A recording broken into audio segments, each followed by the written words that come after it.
जब मैं ठंडी ऑपरेशन टेबल पर पड़ा था, मेरी अमीर पत्नी रुईयान विदेश में अपने पुराने प्यार मू चैन के साथ थी।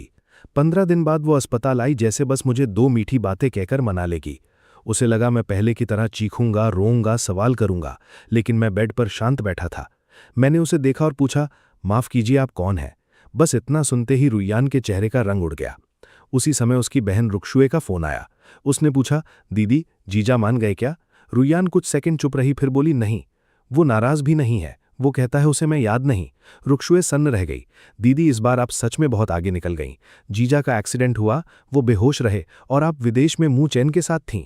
शायद चोट से सच में मेमोरी चली गई हो, नाटक भी हो तब भी उन्हें मनाइए। रुईयान ने धीमे से कहा, वो लड़ ही नहीं रहा, मैं मनाऊं कैसे? हर बार वो मुझे तभी मनाती थी जब मैं टूटकर उससे झगड़ा करता था। आज मैं शांत था और पहली बार उसे कोई तरीका नहीं सूझ रहा था। थोड़ी देर बाद वो मेरे कमरे में आई। उसकी आंखें ठंडी थीं, पर आज उनमें बेचैनी साफ थी। वो पास बैठी मेरा हाथ पकड़कर बोली, मूगे, मेरा मुंह चैन से कुछ नहीं, मैं सिर्फ तुमसे प्यार करती हूं। मैंने उसे अजनबी की तरह देखा। तो यही थी मेरी नाम की पत्नी, लियो ग्रुप की पावरफुल प्रेसिडेंट, मगर मेरे लिए एक ऐसी पत्नी जो मेरे होश में आने पर एक बार अस्पताल नहीं आई, एक कॉल तक नहीं किया। और उसी दौरान उसके और मुंह चैन के रोमांटिक ट्रेंड्स पूरे इंटरनेट पर घूमते रहे। उसे लगा होगा अस्पताल में पड़ा मैं कुछ नहीं जानता, पर शैन असिस्टेंट ने मेरा फोन नहीं छीना था। लॉक खुला और मुझे सब दिख गया। बाहर वाले भाई को टाइम देकर अब घर वाले पति को मनाने आई थी। सोचते ही मुझे घिन आई। मैंने हाथ छुड़ाकर कहा, डॉक्टर ने बताया होगा मेरी मेमोरी गई है, इसलिए नाटक मत करो। मुझे ना तुम याद हो, ना मुंह चैन, ना तुम्हारी कहानी। रुईयान ने फिर मेरा हाथ पकड़ा। मैंने धोखा नहीं दिया, शुरू से आखिर तक मैं सिर्फ तुम्हें चाहती हूं। मैं हंसा। हो सकता है शरीर से तुम साफ हो, क्योंकि मुंह चैन तुम्हारा व्हाइट मून लाइट है, जिसे छूना भी पाप है। दिल का रिश्ता शरीर से ऊपर। उसका चेहरा ठंडा पड़ा। मूगे, बस, मैंने कहा, बाहर जाओ, पर वो अचानक झुकी और मुझे किस करने लगी। अंदाज ऐसा था जैसे वो मुझे याद दिलाना चाहती हो कि मैं उसका पति हूं। लेकिन मेरे दिमाग में बस एक सवाल था, क्या यही लिप्स मुंह चैन को भी छू चुके हैं? जैसे ही वो इमोशनल हुई, मैंने उसे धक्का दिया और एक थप्पड़ मार दिया। रुईयान जैसी औरत पर किसी ने कभी आवाज तक ऊंची नहीं की थी। आज वो अपने ही पति से थप्पड़ खा चुकी थी। वो मुझे देखती रह गई। मैंने टिश्यू उठाकर होठ साफ किए। ये देखकर उसकी आंखों में चोट उतर आई। मैंने ठंडे स्वर में कहा, निकल जाओ। इस बार वो सच में डर गई। शायद पहली बार उसे लगा कि मैं उससे नफरत करता हूं। उसके जाते ही मैं बाथरूम गया और देर तक दांत साफ करता रहा। फिर मैंने फोन खोला और अपनी 3 साल की शादी के बारे में सर्च किया। सारे ट्रेंड्स गायब थे।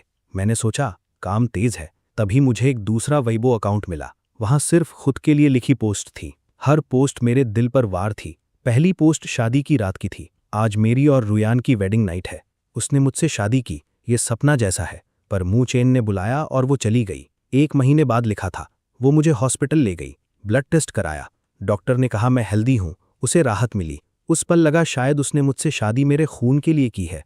फिर लिखा था, मुंह चैन ने ताना मारा कि क्या मैं अब तक रुईयान का असली पति नहीं बन पाया। शायद ये बात उसे उसी ने बताई। एक पोस्ट में पुराना मैं खुद को समझा रहा था। वो ठंडी है, कम बोलती है, लेकिन मेरे साथ बुरी नहीं।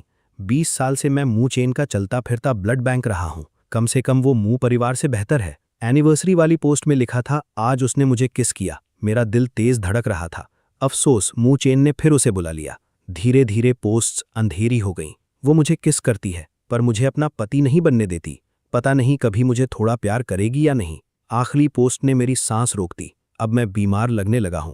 जब भी वो मुंह चैन के साथ ट्रेंड पर आती है, जब मुंह चैन मुझे फोटो भेजता है, मैं उससे झगड़ा करता हूं। वो मुझे गले लगाकर कहती है वो सिर्फ मुझे चाहती है, लेकिन मैं अपने गुस्से को हथियार बना रहा हूं। शायद मैं जीना नहीं चाहता। ये पोस्ट आधे महीने पहले की थी। उसके बाद मेरा एक्सीडेंट हुआ था। मैंने पूरा दिन उस अकाउंट में अपनी जिंदगी ढूंढी। तब पता चला मैं सिर्फ रुईयान नाम का पति नहीं था। मैं मुंह परिवार का बड़ा बेटा था। मैं और मुंह चैन जुड़वा थे। मैं उससे 5 मिनट बड़ा था। मुंह चैन बचपन से बीमार था। उसे गंभीर खून की बीमारी थी और बार बार ब्लड चाहिए था। हमारा ब्लड ग्रुप रेयर था। मैं हेल्दी था, इसलिए परिवार ने मुझे मुंह चैन का चलता फिरता खून बना दिया। माँ किंग फांग के बाद और बच्चे नहीं हो सके। हमारी 3 बड़ी बहनें थीं, मगर सबकी आंखों का तारा सिर्फ छोटा और बीमार मुंह चैन था। मैं हंसा, पर वो हंसी खुद पर थी। इस घर में मेरी कीमत बस मेरे खून जितनी थी। उस पल मैंने फैसला किया, अब मैं सिर्फ अपने लिए जीऊंगा। कोई मेरी एक बूंद ब्लड भी नहीं लेगा। मैंने कॉन्टैक्ट साफ किए। सबसे पहले रुईयान, फिर तथाकथित परिवार। पुराने चैट्स पढ़े तो खुद पर गुस्सा आया। पुराना मैं माँ की फिक्र करता, बहनों के लिए दौड़ता, पैसे भेजता और बदले में अपमान पाता। मैंने खुद को एक थप्पड़ मारा। सच में कितना मूर्ख था मैं। आखिर में सिर्फ एक नाम बचा, लिन ही। आखिरी चैट में उसने मुझे डांटा था, तू प्यार में अंधा हो गया है, एक औरत के लिए खुद को खो दिया। बहुत इमरजेंसी ना हो तो मुझसे बात मत करना। मैंने पहली बार हल्की मुस्कान दी। पुराना मैं पूरी तरह अकेला नहीं था, उसके पास ये दोस्त था। मैंने लिनी को कॉल किया। उसने गुस्से में फोन उठाया। मैंने पूछा, लिनी तू कहाँ है, क्या मुझे मिलने आ सकता है? मैंने बताया मेरा एक्सीडेंट हुआ, मेमोरी चली गई। चैट्स पढ़ी तो लगा तू ही सच में अपना है। दूसरी तरफ उसकी आवाज बदल गई। क्या? एक्सीडेंट? Memory loss? हॉस्पिटल का पता भेज, मैं अभी आता हूं। उधर रुयान ऑफिस में थी। रुक शुए आई और उसके गाल पर निशान देखकर चौंक गई। दीदी, जीजा ने सच में थप्पड़ मारा? तो लगता है वो सच में सब भूल गए। फिर उसने धीरे से पूछा, आपने फोर्स किस तो नहीं किया? रुयान चुप रही। जवाब साफ था। तभी शेन असिस्टेंट का फोन आया। मैडम, लिनी हॉस्पिटल आया है, सर डिस्चार्ज पेपर्स बनवाना चाहते हैं। रुयान ने कहा, नहीं, वो अभी ठीक नहीं। पर सर बहुत फर्म है, मैं रोक नहीं पा रहा। रुयान तुरंत उठी, मैं आ रही हूं। आधे घंटे बाद वो रुकशुए के साथ हॉस्पिटल पहुंची।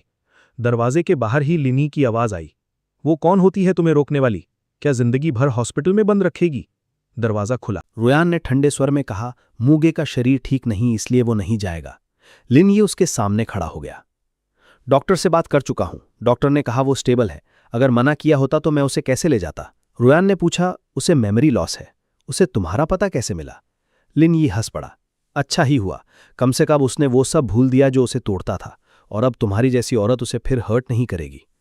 रुकशुए भड़क गई, मेरी बहन को ऐसा बोलने की हिम्मत किसने दी? लिनी ने काटा, तुम्हारी बहन भगवान है क्या? कमरा जम गया। रुकशुए के पास जवाब नहीं था। उसे भी पता था कि मेरी शादी में कुछ गलत था। रुयान ने मेरी तरफ देखकर कहा, मैंने धोखा नहीं दिया, मेरा और मूचन का रिश्ता साफ है। मैंने बिना भाव के कहा, मुझे डिस्चार्ज होना है। लंबे मौन के बाद रुयान बोली, ठीक है, डॉक्टर चेक कर लें फिर जाना। मैंने उसकी आंखों में देखकर कहा, लेकिन अब कोई मेरा खून नहीं निकालेगा, किसी को ब्लड चाहिए तो मेरी लाश से निकालना। रुयान का चेहरा बदल गया। उसे पता था मुझे ब्लड निकलवाना पसंद नहीं, मगर 3 साल में हर 6 महीने वो मुझे समझाकर टेस्ट करवा लेती थी। टेस्ट के बाद खाना, केयर, कुछ दिन साथ। पुराना मैं मान जाता था, अब नहीं। रुकशुए ने कहा, दीदी जीजा ठीक लग रहे हैं, घर जाकर आराम कर लेंगे। आखिर रुयान मानी, ठीक है, मैं डिस्चार्ज करवा देती हूं। तभी 3 मेहमान आए, मेरी बड़ी बहन मूशिन, पिता और माँ किन फांग। उन्हें देखते ही लिनी ये ताना मारा, वाह कौन सी हवा से आए, फिर पैसे चाहिए? मूशिन ने पूछा, तू यहां क्या कर रहा है? लिनी ये बोला, जब कचरा आ सकता है तो मैं क्यों नहीं? फिर उसने मेरी तरफ देखा, मूगे, ये तुम्हारे घर वाले हैं, 3 साल से तुमसे पैसे लेते रहे, तुम्हें बुलाकर चाय पानी, खाना, बर्तन, मसाज सब करवाते रहे, भूल गए हो तो अच्छा है, आगे इन वैम्पायर रिश्तेदारों से दूर रहना। मैंने पूछा, तो मुंह परिवार गरीब है? लिनी अटक गया, गरीब नहीं, बस लालची है। वो कभी मुझे गरीब समझता था। बाद में उसने देखा था कि मेरे घरवाले महंगे कपड़ों में रेस्टोरेंट आते थे और मुझे काम करते देखकर शर्मिंदा करते थे। एक बार मुंह चेन के तानों से तंग आकर मैंने उस पर 100 उड़ेल दिया था। वो बीमार पड़ा और मैं खुश हुआ था। किनफांग ने नाराज होकर कहा, अब तू लियू घर का दामाद है, ऐसे छोटे लोगों से दूर रह, भूल गया? मैंने कहा, हाँ भूल गया। वो भड़क गई, मैं तेरी माँ हूं, ऐसे बात करेगा? तभी रुयान कमरे में आई। उसने हालात देखे और तुरंत मेरे पास खड़ी हो गई, जैसे मुझे बचाने को तैयार हो। मुंह परिवार तुरंत नरम पड़ गया। किनफांग मुस्कुराई, रुयान तुम भी यहाँ हो? मूचेन अभी फोन पर तुम्हें याद कर रहा था। वो हाथ मिलाने बढ़ी पर रुयान ने रुकशुए को आगे कर दिया। रुकशुए ने फॉर्मल हाथ मिलाया और हट गई। मूशिन ने पूछा, लियू मैम आपने लिनई को अंदर आने दिया? रुयान ने कहा, मेरे पति जिसे मिलना चाहे उससे मिलेंगे। लिनई को मजा आया पर मैंने उसका हाथ पकड़कर कहा, लिनई बेकार लोगों से मत लड़। वो हंस पड़ा। उसे लगा काश मेरी मेमोरी वापस ना आए। मैंने मुंह परिवार से कहा, मेरा और मूचेन का बंधन यहीं खत्म। मुंह परिवार ने जो जन्म और पालन का हिसाब दिया था वो मेरी पत्नी पैसे से चुका चुकी है। आगे तुम अपने रास्ते, मैं अपने रास्ते। किनफांग रोने लगी, तो अब अपनी माँ से रिश्ता तोड़ेगा? मैंने तुझे जन्म दिया, तुम्हारे कारण मेरी सेहत खराब हुई। लिनई से रहा नहीं गया। मैडम 5 बच्चे पैदा किए हैं आपने, अब भी ड्रामा? किनफांग उसकी तरफ बढ़ी। मेरी आंखें ठंडी हुई। मैंने लिनई को अपने पास खींचकर कहा, इसके एक बाल को भी हाथ लगाया तो अंजाम बुरा होगा। मैं अभी भी रुयान का लीगल हस्बैंड हूं। मेरे गुस्से के साथ रुयान की आवाज बर्फ बन गई। उसने मुंह परिवार से कहा, सब बाहर निकलो। कोई बहस नहीं कर सका। वे जानने लगे। मैंने आखिरी वार किया, मुंह चेन से भी खत्म, मुंह परिवार से भी खत्म। आगे परेशान किया तो मेरे पास जो सबूत है सब बाहर डाल दूंगा, फिर इज्जत नहीं बचेगी। तीनों के चेहरे उड़ गए। वे चुपचाप निकल गए। लिनी ने पूछा, तेरे पास सच में इनके खिलाफ कुछ है? मैं बोला, ट्रांसफर रिकॉर्ड्स। 3 साल में मुझसे बहुत पैसा लिया है। मैंने रुयान की तरफ नहीं देखा। मैं नहीं चाहता था वो अभी ब्लड वाले सच में घुसे। उसका स्वभाव तेज था, बात बहुत बड़ी हो सकती थी। लियू परिवार ताकतवर था, पर मू परिवार भी कमजोर नहीं। मैं उसे अपने पुराने युद्ध में नहीं घसीटना चाहता था। मैंने कहा, चलो। रुयान ने धीरे से पुकारा, मूगे, लेकिन मैं रुका नहीं। उसके आने के बाद से मैंने उसे ठीक से देखा तक नहीं था। यही बात उसे भीतर से काट रही थी। रुकशुए ने बहन से कहा, दीदी, आप जीजा को घर ले जाइए, मैं मम्मी पापा को कॉल करती हूँ। मैं लियू परिवार की रोल्स रॉयस में बैठा रास्ते भर सोचता रहा कि रुयान से डिवोर्स कैसे मांगूं। कार में इतना सन्नाटा था कि ड्राइवर भी सांस रोककर चला रहा था। विला पहुंचकर रुयान बोली, पहचानते हो, ये हमारा वेडिंग हाउस है, इसे तुमने खुद सजाया था। उसने मेरी कमर पकड़नी चाही। मुझे अजीब लगा। मैंने कहा, याद नहीं, और जूते बदलने के बहाने हट गया। मैं ऊपर गया। स्टडी रूम में बात करते हैं। प्लान साफ था, डिवोर्स आसान नहीं होगा, पर रुयान शहर की बड़ी हस्ती है। उसे इज्जत और कंपनी स्टॉक की चिंता होगी, इसलिए मैं शर्तें रखूंगा। स्टडी में उसने पूछा, फ्रेश जूस पियोगे? मैंने सीधा कहा, लियू रुयान, हमें डिवोर्स कर लेना चाहिए। उसके हाथ कस गए। मैं बोला, तुम और मूचेन ऐसे कब तक चलोगे? मेरी बात पूरी नहीं हुई थी कि वह मुझे कसकर पकड़ते हुए बोली, मूगे, मैं तुम्हारी हूं, सिर्फ तुम्हारी। मूचेन को डिप्रेशन है, वह खुद को नुकसान पहुंचाने की कोशिश करता है, इसलिए मैंने कहा, पहले छोड़ो, सांस नहीं आ रही। वह थोड़ा ढीली हुई। मैंने पूछा, तुम डिवोर्स पर सोचना भी नहीं चाहती? वो बोली, नहीं, जब तक मैं जिंदा हूं। मुझे शक था, अमीर घरों में नाम का रिश्ता भी टूटने नहीं देते, चेहरा जिंदगी से ज्यादा कीमती होता है। मैंने कहा, अगर तुम मेरी 3 शर्तें लिखकर साइन करती हो तो अभी डिवोर्स नहीं करूंगा। वो बोली, कहो। पहला, अब मेरा ब्लड कोई नहीं लेगा, तुम भी नहीं। ठीक है। दूसरा, मैं मुंह परिवार से रिश्ता तोड़ूंगा। अगर तुम उन्हें हेल्प दो तो मुंह चेन के नाम पर देना, मेरा नाम मत लगाना। ठीक है। तीसरा, मैं बाहर काम करूंगा, तुम मुझे लियू सर की आइडेंटिटी में कैद नहीं करोगी। मुझे पूरी फ्रीडम चाहिए। वह अटक गई। तुम्हें काम करने की जरूरत नहीं, मैं तुम्हें रख सकती हूं। मैंने काट दिया, मैं तुम्हारे पैसों पर पलकर यूजलेस नहीं बनना चाहता। फिर मैंने कहा, अग्रीमेंट तैयार कराओ, लीगल विटनेस भी चाहिए। वह मेरे लिप्स देख रही थी, जैसे किस करेगी। मैं तुरंत पीछे हटा। शायद चौथी शर्त भी जोड़नी पड़ेगी, बिना पूछे मत छूना। वो बोली, हम पति पत्नी हैं। मैं हंसा, सच में? और स्टडी छोड़कर चला गया। रात को मैंने मास्टर बेडरूम लॉक कर लिया। नहाकर क्लोजेट खोला तो सब महंगा कंफर्टेबल। रुयान ने मटीरियल लाइफ में कमी नहीं दी थी। फर्क बस इतना था कि शायद ये केयर मेरे खून की कीमत थी। मैंने उसके सारे कपड़े सूटकेस में डाले और दरवाजे के बाहर रख दिए। फिर बेड पर लेट गया। नींद आने ही वाली थी कि बैल्कनी से आवाज आई। अंधेरे में एक साया अंदर आया। रुयान चुपचाप बेड पर चढ़ी। मैंने गुस्से में पूछा, तुम यहां कैसे आई? वो बोली, सोना है। उसने मुझे पकड़ना चाहा, मैंने हाथ हटा दिया। अग्रीमेंट में चौथी शर्त पक्की? वो धीमे से बोली, मैं हर रात तुम्हें गले लगाकर सोती थी, तभी नींद आती थी। मैंने ताना मारा, बाहर होती थी तब मूचेन को गले लगाकर नहीं सोती थी? वो बोली, मैंने किसी और आदमी को गले नहीं लगाया, सिर्फ तुम्हें। मैंने कहा, हटो, अब सच में चिढ़ हो रही है। वो बोली, मैं प्रूफ दिखाती हूं। उसने फोन खोला, उसमें मेरे सोने के वीडियोज और कार वीडियो कॉल्स की रिकॉर्डिंग्स थीं। मैं सहर गया। बेडरूम में कैमरा? तुम ठीक हो? वो बोली, तुमने खुद परमिशन दी थी, सिर्फ मेरे फोन से खुलता है। मैंने सोचा, पुराना मैं कितना लव ब्रेन था। वो बोली, तुम्हें मेरे किस पसंद थे, मैं किस करती तुम मान जाते। मैं उठने लगा। तुम जाओगी या मैं जाऊं? वो मुझे पकड़कर बोली, हम पति पत्नी हैं, साथ सोना नॉर्मल है। मैंने खुद को रोका, अभी लड़ना ठीक नहीं था। ब्लड वाली शर्त सबसे जरूरी थी। मैंने कहा, सोना है तो चुप लेट जाओ, ड्रामा किया तो बाहर। वो तुरंत मुझे गले लगाकर लेट गई। मुझे अपनी कम कपड़ों वाली हालत पर पछतावा हुआ। मैं बाथरूम गया और मोटा नाइट सूट पहनकर लौटा। उसने देखा तो चेहरा काला पड़ा, पर फिर भी मुझे पकड़कर सो गई। सुबह आंख खुली तो उसका शांत चेहरा सामने था। ठंडी रुयान सोते हुए नरम लगती थी। मैं उठा तो वो भी जाग गई। मैंने कहा, आज बाहर जाना है। वो बोली, मैं साथ चलूं?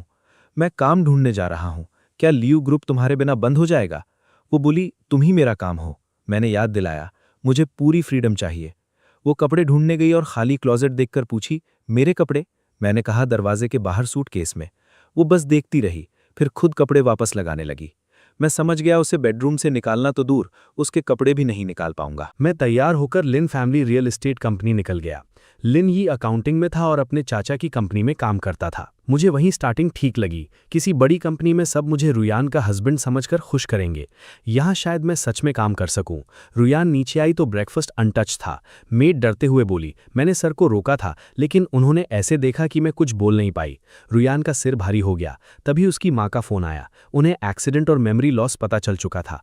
वो ऑलमोस्ट रो पड़ी। रुयान, तुमने फिर मोमू को दुख दिया? मुंह चैन से दूर क्यों नहीं रह सकती? रुयान बोली, माँ वो ठीक हो जाएगा। माँ ने कहा, रहने दो, मैं और तुम्हारे पापा एयरपोर्ट से सीधे आ रहे हैं। जब उन्हें पता चला कि मैं जॉब ढूंढने गया हूं, वो और भड़क गईं। उन्होंने मुझे फ़ोन किया, नहीं लगा। रुयान ने कॉल किया, फिर वीचार्ट भेजा, लाल निशान आया। उसे समझ आ गया, मैंने उसे ब्लॉक कर दिया है। ये पहली बार था जब रुयान को किसी ने ब्लॉक किया था। मैं कंपनी के बाहर लिन यी से मिला। उसने मेरे पीछे ब्लैक सूट बॉडीगार्ड देखकर पूछा, भाई ये वही रिच पीपल वाला बॉडीगार्ड है? मैंने कहा हाँ। वो हंसा, पर आंखों में दर्द था। शायद सोच रहा था कि मुझे कितना टूटना पड़ा होगा, जो दिमाग ने सब भूलना चुना। उसने माहौल हल्का किया, चल मेरे चाचा एक्साइटेड हैं। बॉडीगार्ड ने रुयान को मैसेज भेजा, मैडम सर का मूड अच्छा है। ब्लॉक होने से दुखी रुयान और उलझ गई। शायद मैं उसे ब्लॉक करके सच में खुश था। लियू ओल्ड कपल को पता चला कि मैं छोटी रियल एस्टेट कंपनी में इंटरव्यू देने गया हूं। वे आराम छोड़कर वहीं निकल पड़े। खबर अपर सर्कल में फैल गई कि लियू परिवार के बड़े लोग लिन कंपनी पहुंचे हैं। ऑफिस में लिन अंकल बहुत नर्वस थे। उन्होंने कई आरामदायक पद ऑफर किए। मैंने मना किया, मुझे सेल्स चाहिए। जहां फ्लैट्स नहीं बिक रहे, मुझे वहां भेजिए, मैं बेच दूंगा। वो हकलाए, आप सेल्स साइट ऑफिस में घर बेचेंगे? मैंने कहा हाँ, मुश्किल प्रोजेक्ट दीजिए। तभी सेक्रेटरी घबराई आई। लियू ओल्ड चेयरमैन और मैडम आए हैं। लिन अंकल दौड़कर स्वागत करने गए। थोड़ी देर बाद ओल्ड मैडम अंदर आईं और मुझे देखते ही गले लगा लिया। मुम्मू, मैं जम गया। लिन ये भी हैरान था। उसने सोचा नहीं था कि लियू परिवार मुझे इतना मानता होगा। ओल्ड चेयरमैन ने खांस कर कहा, जरा धीरे, बच्चा डर जाएगा। मैडम ने मेरा हाथ पकड़ा। घर में आराम क्यों नहीं किया? इतनी जल्दी काम पर क्यों? उनकी चिंता सच्ची लग रही थी। फिर भी मैं जानता था ये प्यार शायद इसलिए है क्योंकि मैं उनकी बेटी का हस्बैंड हूँ। डिवोर्स हुआ तो पता नहीं क्या बचेगा। बटलर ने बताया कि वे रात की फ्लाइट से आए और आराम भी नहीं किया। मैंने कहा, मेरे कारण आपको परेशानी हुई? मैडम तुरंत बोली, नहीं, मोमू कभी गलत नहीं हो सकता। प्राइवेट प्लेन में बैठना कोई मेहनत नहीं। फिर पूछा, तुम क्या काम करोगे? चाहो तो माँ भी साथ बैठेगी। लिन अंकल का चेहरा देखने लायक था। तभी चेयरमैन बोले, अगर मोमू को ये कंपनी पसंद है तो मैं खरीद कर उसे दे देता हूँ। लिन अंकल की सांस अटक गई। मैंने कहा, धन्यवाद पापा, पर मैं सेल्स ऑफिस में काम करूंगा। वे हैरान हुए मगर माने। चेयरमैन ने तुरंत कहा, ठीक है, तुम्हारी सारी प्रॉपर्टीज मैं खरीद लूंगा। मैंने कहा, पापा मैं आपका पैसा नहीं, बाहर वालों का पैसा कमाने निकला हूं। वो हंसे, सही कहा, मेरा पैसा तो तुम्हारा ही है। उनके दिमाग में कोई और प्लान चल रहा था। दोपहर को सब बिजनेस रेस्टोरेंट में बैठे। चेयरमैन ने कई डिशेज ऑर्डर की। फिर बटलर से कहा, विला से फ्रेश मिल्क मंगवाओ। आधे घंटे बाद रुयान खुद ब्लैक बिजनेस सूट में दरवाजे पर आई। वो बहुत सुंदर और ठंडी लग रही थी, पर मेरी तरफ देखते ही उसकी ठंडक कुछ कम हुई। उसने मेरे सामने मिल्क बॉटल रखी। मैं हैरान था, इतनी बड़ी प्रेसिडेंट खुद दूध लेकर आई। सबके सामने उसे एम्बैरस करना ठीक नहीं था। मैंने लिन यी से कहा, साइड हो जा। रुयान मेरे पास बैठ गई। मैंने बॉटल चेयरमैन को दी। पापा, वो हंसे, मोमू ये तुम्हारे लिए है। 3 साल पहले रुयान ने कहा था तुम्हें अनीमिया है। डॉक्टर ने न्यूट्रिशन कहा। उसने यूके से खास डेयरी सेटअप कराया। रोज फ्रेश मिल्क विला आता है। 3 साल से तुम यही पीते हो। मैं सच में चौंका। लिन यी भी चुप हो गया। डिटेल में रुयान की केयर बहुत थी, लेकिन मेरे मन में दूसरा डर उठा। क्या ये केयर इसलिए थी कि मेरा शरीर हेल्दी रहे ताकि मुंह चेन के लिए ब्लड मिल सके? रुयान ग्लव्स पहनकर मेरे लिए श्रिम्प छीलने लगी। हर पीस परफेक्ट था। ओल्ड मैडम संतुष्ट दिखीं। ये ससुराल सच में नापसंद करना मुश्किल था, पर क्या इन्हें मेरी ब्लड वाली शादी का सच पता है? मैंने तय किया, मौका मिला तो परखूंगा। इधर विदेश में मूचेन को बड़ी बहन मूशिन का वीडियो कॉल आया। उसने कहा, पक्का है, मूगे की मेमोरी गई है। उसने हम सबको ब्लॉक किया। मूचेन बेचैन हो गया। क्या वो नाटक कर रहा है? 3 साल में भी वो रुयान को पा नहीं सका। उसका धैर्य स्ट्रांग है। मूशिन बोली, उसने सबके सामने कहा, तुमसे रिश्ता खत्म। मूचेन घबराया। ब्लड वाली बात कही? नहीं। मूचेन ने राहत ली। मैं तुरंत लौटता हूं, देखना होगा बिग ब्रदर सच में भूला है या नहीं। उसे नहीं पता था उसकी वापसी मू परिवार की तबाही की शुरुआत होगी। अगले दिन मैं जिन हुआ युवान सेल्स ऑफिस गया। अंदर गर्मी थी, एसी तक नहीं। रुयान भी साथ थी। उसने टिश्यू से मेरा पसीना पोंछना चाहा, मैंने खुद ले लिया। लिन अंकल तुरंत बोला, एसी लगवा रहे हैं। रुयान ने कहा, कंपनी के हर डिपार्टमेंट में एसी लगेगा। लिन अंकल ने तुरंत फोन मिलाया, एसी अरेंज करो अभी। लिन यी ने फुसफुसाया, भाई वो तेरे लिए सच में अच्छी है। मैंने आंखें घुमाईं। इतनी जल्दी बिक मत, वो बोला, नहीं, बस लगा कहीं मिसअंडरस्टैंडिंग तो नहीं, शायद उसने सोचा हो तुम किसी और को चाहते हो। मैंने कहा, मिसअंडरस्टैंडिंग नहीं, उसे मैं नहीं, मेरा ब्लड चाहिए। मुझे घुटन हुई। मैंने रुयान से कहा, तुम ऑफिस जाओ, मुझे डिटेल समझनी है। वो कुछ पल चुप रही, फिर मेरा हाथ पकड़कर बाहर ले चली। मूगे कल से आएगा, उसने लिन अंकल से कहा और मुझे कार में बैठा दिया। मैंने गुस्से में कहा, कल रात फ्रीडम वाली बात भूल गई? उसने ड्राइवर से कहा, विला चलो। घर पहुंचकर उसने पूछा, इतनी मुश्किल जगह पर काम क्यों? उसने मेरे गाल के पास से बाल हटाए। पुराना मैं शायद पिघल जाता, अब बस इरिटेशन हुई। मैंने पूछा, क्यों, तुम्हें बुरा लग रहा है? वो बोली, हाँ, मैं तुम्हें मेहनत करते नहीं देख सकती। मैंने सोचा, बातों से जाल बुनना इसे आता है। पुराना मैं इसीलिए फंसा था। मैंने उसका हाथ हटाया। मुझे पैसा कमाना है। लियू सर की आइडेंटिटी का बाजार में वैल्यू है। लोग प्रॉपर्टी खरीदेंगे, कमीशन कमाऊंगा, फिर ज्वेलरी, लग्जरी गुड्स सब बेचूंगा। इस टाइटल को पूरा यूज करूंगा। वो बोली, मेरा सारा पैसा तुम्हारे लिए है, सारे कार्ड्स तुम्हारे पास है। मैं चौंका, सच? फिर पूछा, हमारा प्रीनप्चुअल एग्रीमेंट कहाँ है? उसकी आंखें ठंडी हुईं। कौन सा एग्रीमेंट? हमारे बीच कुछ नहीं। मैंने शक से कहा, कहीं मैरिज सर्टिफिकेट ही नहीं? उसने फोन में लीगल सर्टिफिकेट दिखाया। शादी से 1 दिन पहले का था। फोटो में पुराना मैं बहुत खुश दिख रहा था। उसे देखकर सीने में दर्द उठा। फोटो में जितनी मीठी मुस्कान थी, वेडिंग नाइट उतनी ही कड़वी रही होगी।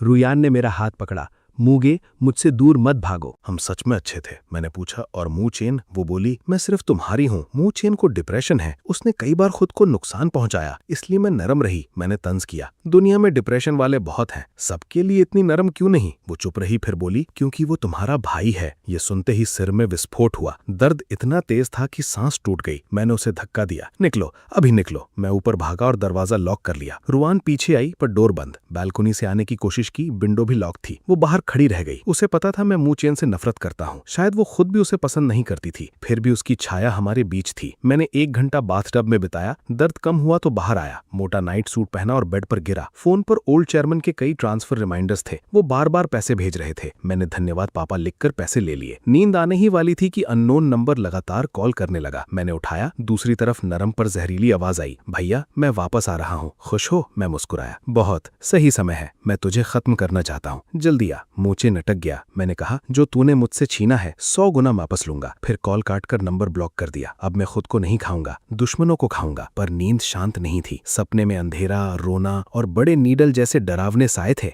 मेरा शरीर दर्द से सिकुड़ गया। आखिर में भयानक क्रैश की आवाज आई, मूगे, मूगे। बैल्कनी के बाहर खड़ी रुआन ने मेरी चीख सुनी। उसने एक पल नहीं सोचा, कांच तोड़कर अंदर आई और मुझे कसकर पकड़ लिया। डरो मत, मैं यही हूँ। उसकी गर्मी से मैं जागा। मुझे लगा ये सिर्फ सपना नहीं था, शरीर का डर असली था। मैं पैरेलल वर्ल्ड में नहीं आया था, मैं सच में मूगे था। याद गई थी पर दिल का गुस्सा असली था। मैंने कहा, तुम बहुत कसकर पकड़ रही हो। वो तुरंत ढीली हुई। बुरा सपना? मैंने उसकी आंखों का प्यार देखा और झूठ बोला, हाँ सपना था। मैंने लॉटरी जीती, तुम्हें बताने गया और तुम मुंह चेन को गले लगाई थी। वो बोली, ऐसा कभी नहीं होगा। मैंने उसे कभी गले नहीं लगाया, मैं सिर्फ तुम्हें चाहती हूँ। मैंने कहा। मुंह चेन ने फोन किया, वो लौट रहा है। उसका चेहरा सख्त हुआ। मैं हंसा, क्या हुआ? लवर का फोन फैमिली ऑनर पर लग गया। वो बोली, मूगे मैं तुम्हारी हूँ। मैंने कहा, उसे समझा दो, मुझे छेड़ा तो छोड़ूंगा नहीं, मारना तो बहुत छोटी बात होगी।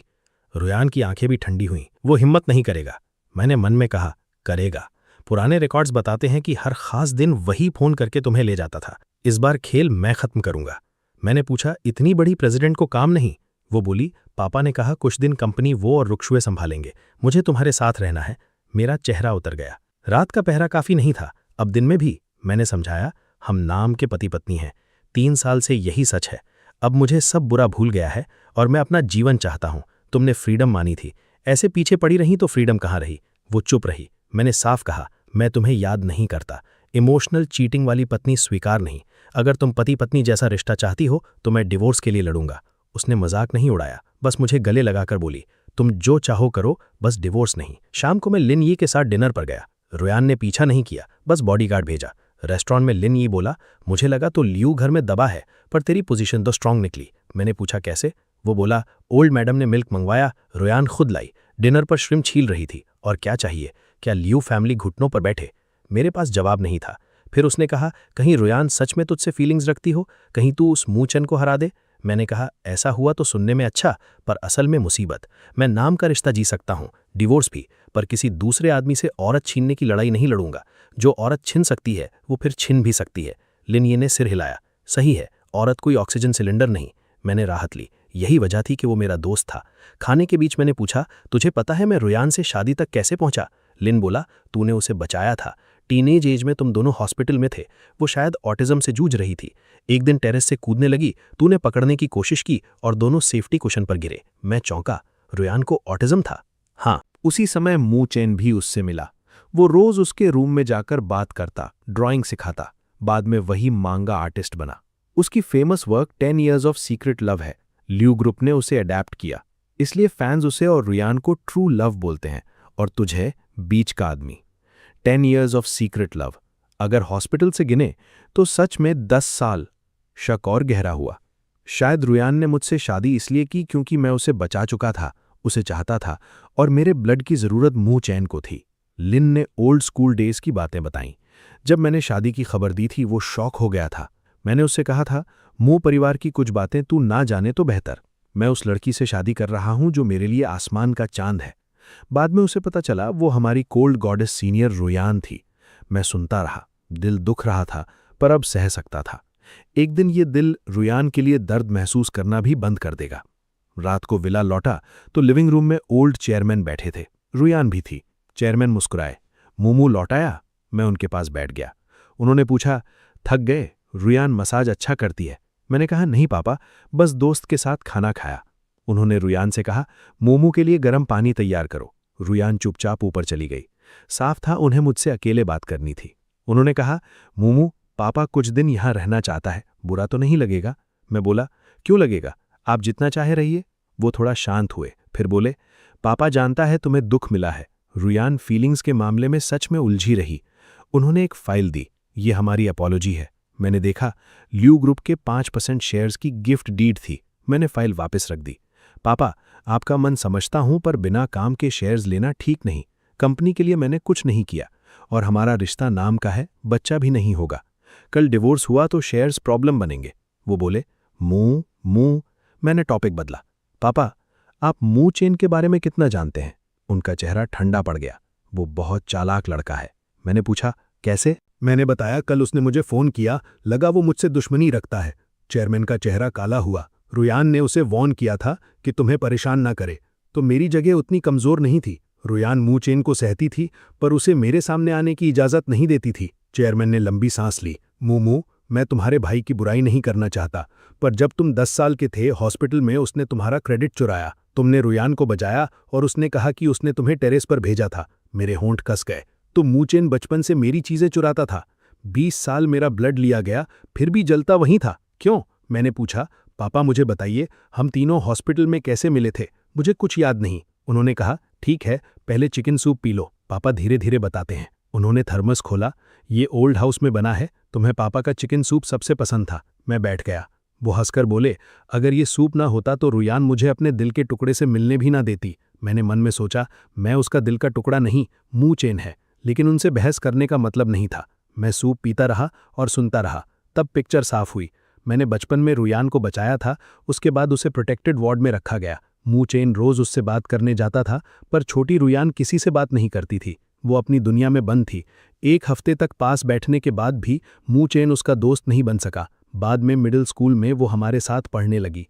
आगे की स्कूल बातें चेयरमैन नहीं जानते थे। मैं सोच में था कि उन्होंने मुझे गर्म टावल दिया। मैंने धन्यवाद कहा, मुंह पोछा और पूछा, पापा, आपने रुयान और मेरी शादी को मंजूरी कैसे दी?